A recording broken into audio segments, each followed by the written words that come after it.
Olá pessoal, tudo bem? Hoje eu tô de volta e para você que não me conhece, meu nome é Ellen Maiara Correia e eu tenho esse canal aqui no YouTube para trazer assuntos diversos relacionados à área de oncologia, que é uma área que estuda o câncer. Na verdade, faz algumas semanas que eu não tenho produzido vídeo aqui para o YouTube, mas isso não significa que eu desisti de vocês, eu tô realmente respeitando o meu tempo. E uma coisa que eu tenho aprendido neste tempo que eu tenho trabalhado com o YouTube e também com as redes sociais é que para a criação de conteúdo com qualidade é muito importante que o criador de conteúdo ele aprenda a respeitar os seus limites. E eu percebo que quanto mais eu respeito os meus limites e produzo o meu conteúdo à medida que eu vou tendo as minhas inspirações e minhas ideias, eu trago os meus conteúdos de maneira mais natural e também leve para vocês. E agora que eu voltei, eu resolvi trazer a oncologia de uma maneira mais interativa aqui no canal do YouTube, através dos vídeos, fazendo perguntas e respostas. Eu vou fazer a pergunta e logo em seguida eu vou responder. Se você também tem alguma dúvida que você gostaria que eu trouxesse para esses vídeos,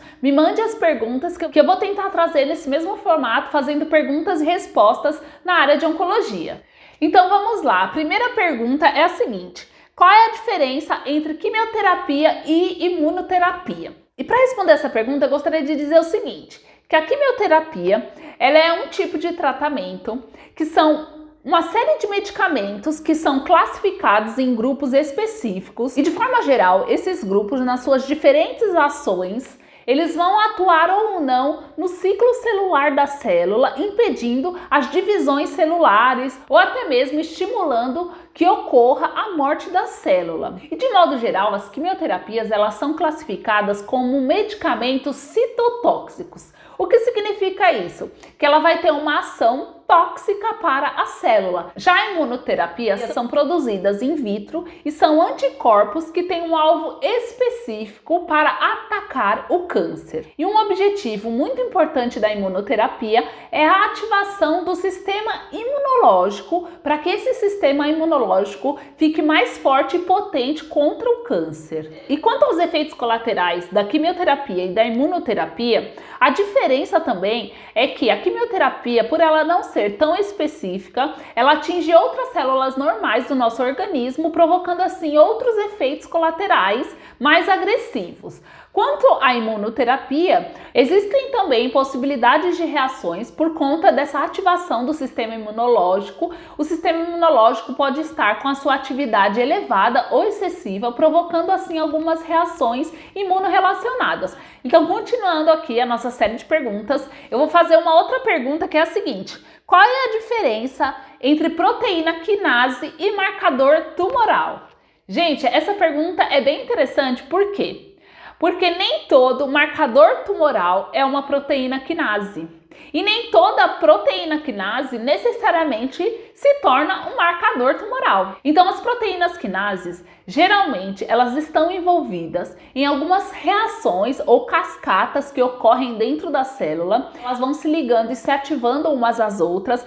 Existem proteínas quinases dessas que são receptoras e também aquelas que são intracelulares ou nucleares. Essas proteínas quinases, à medida que elas vão tendo as suas reações fora e dentro da célula, elas vão provocando uma série de vias de sinalização que vão resultar no crescimento da célula, na divisão celular e também na multiplicação das células. Então, dessas proteínas quinases todas que existem nos mecanismos celulares, existem algumas que são pontos chaves para o desenvolvimento do câncer. Quando são desenvolvidos medicamentos que inibem essas proteínas quinases que vão ativar as divisões celulares, esses medicamentos vão bloquear e romper essas possibilidades de divisões celulares. Então vou citar algumas proteínas quinases aqui para vocês. Por exemplo, RAF, EGFR, MEK, VEGFR, que está bastante ligado à formação de angiogênese. Tem uma outra também que é a PI3K. Enfim, existem bastante proteínas quinases envolvidas nesses processos que eu falei para vocês. Existem já medicamentos que inibem a atividade delas. Agora, quando nós falamos de marcadores tumorais,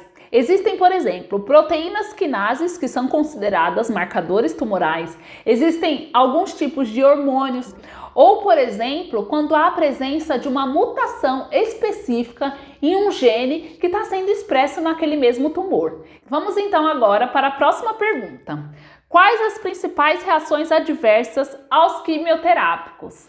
Gente, essa pergunta ela é muito importante, porque a maioria dos pacientes que fazem tratamento com quimioterapia, eles têm efeitos colaterais ou reações adversas que eles têm durante a infusão da quimioterapia, após ou até alguns dias depois de ter feito a quimioterapia. Uma das principais reações adversas que o paciente que faz quimioterapia tem é a diminuição dos neutrófilos, que nós chamamos de neutropenia.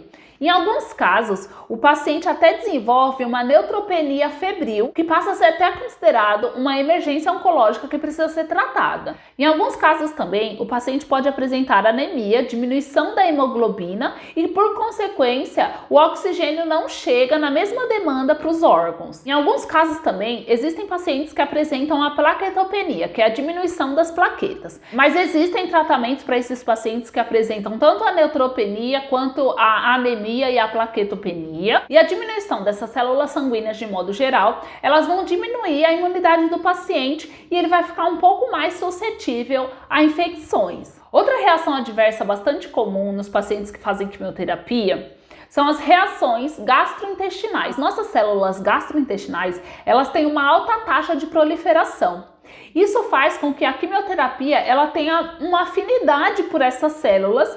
Então, ela vai acabar provocando nas células gastrointestinais, por mais que talvez ali não seja o foco onde está o tumor, e o paciente pode ter gastroenterite, que é um tipo de inflamação das células gastrointestinais. O paciente apresenta diarreias, vômitos, e um outro tipo de reação bastante comum nos pacientes com câncer é a mucosite oral. E essa mucosite oral, ela é uma inflamação da mucosa oral do paciente, e também ela vai atingindo todo esse tecido gastrointestinal. Essa mucosite são inflamações e feridas que o paciente começa a ter que lidar durante o tratamento oncológico, e também isso faz com que ele também fique mais suscetível a infecções.